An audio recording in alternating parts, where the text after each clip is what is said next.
A country once brimming with potential now stands as a symbol of decline, its leaders turning away from the very people they were meant to serve.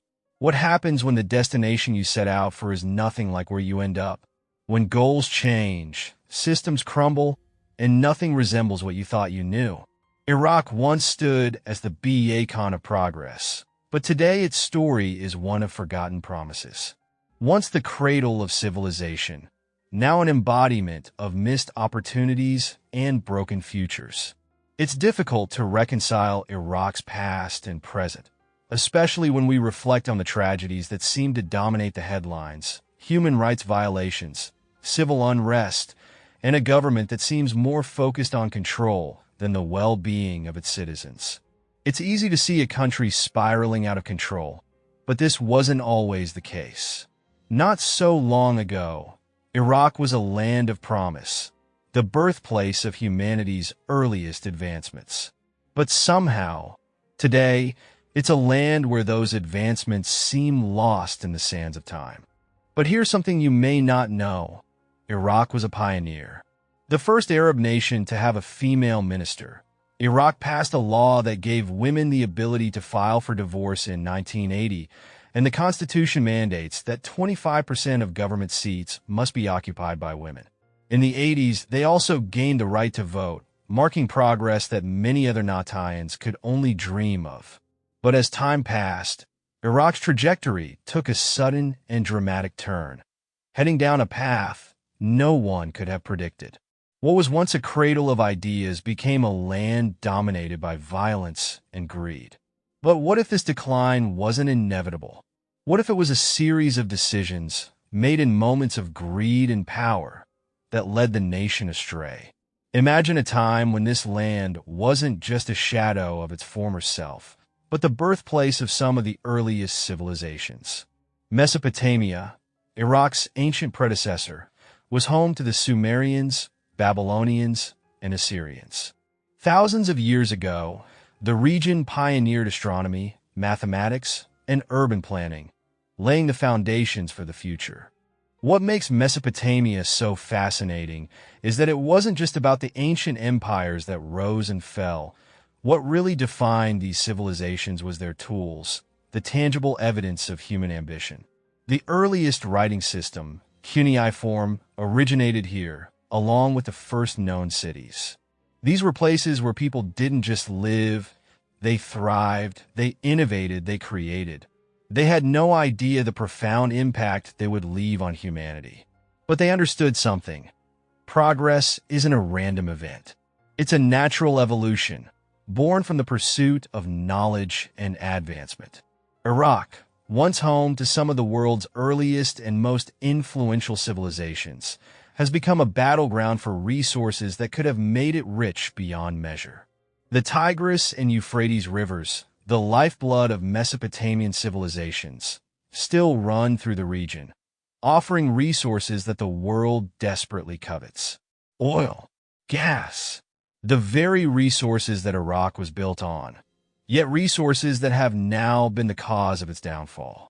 Despite holding the world's fifth largest reserves of oil and its vast natural gas reserves, Iraq remains mired in poverty and strife.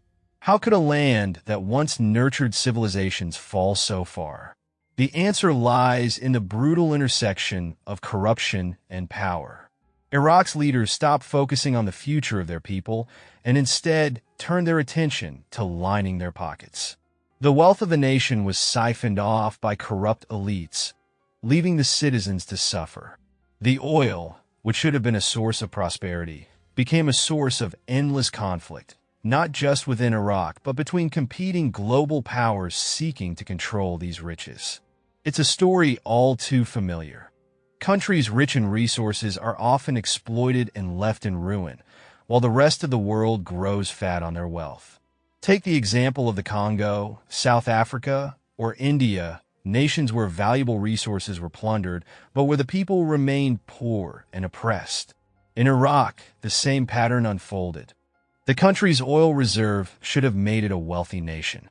Instead, they made it a target for outside powers. While the leaders of Iraq failed their own people, chasing profits instead of progress. Today, Iraq faces a future clouded by water shortages, an electricity crisis, and a political system that seems incapable of addressing the most basic needs of its citizens. Agriculture, once the backbone of Iraq's economy, has plummeted by 50%. The rivers that once nourished life now stand as a symbol of what's been lost. The Tigris and Euphrates, the heart of ancient Mesopotamia, are drying up, and with them, the hope for a brighter future. How do we get here? It wasn't a sudden change. It was a gradual shift, a slow-moving disaster born out of mismanagement, corruption, and a failure to recognize the value of Iraq's resources. Iraq, a land once home to the world's greatest thinkers, now struggles to feed its people as its leaders look out for themselves rather than for the country's future. How did it all go wrong?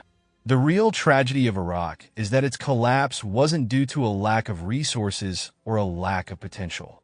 It was the result of a failure of leadership, a failure to focus on the future, to maintain the goals that once drove the country forward. Instead, Iraq became a victim of greed, political corruption, and the struggle for control over its resources. Today, when we hear about Iraq, we hear about the human rights violations, the civil unrest, the brutal crackdowns on protesters. It's hard to imagine that this was once a place of intellectual and cultural flourishing. But it was. The very people we now criticize for their authoritarian rule are descendants of those who once brought us the very knowledge that shaped the modern world. We cannot forget this history because it holds a lesson we all need to learn. Power, when it's in the wrong hands, can lead to destruction. But so too can a failure to hold our leaders accountable. Iraq's story is not just the story of one nation. It's the story of what happens when we forget the importance of our goals, when we lose sight of what we're working for. It's a reminder that resources alone aren't enough to guarantee success. Without the right leadership, without the right systems, without the right goals, even the richest nations can fall into ruin. It's a wake-up call for all of us to be mindful of what we choose to pursue and what we choose to ignore. So, take a moment, reflect on the past, but don't forget the lessons it holds for the present and future. History is not just something we learn from, it's something we must live by. And if we don't, well, we might end up in the same place, heading toward a future we never expected.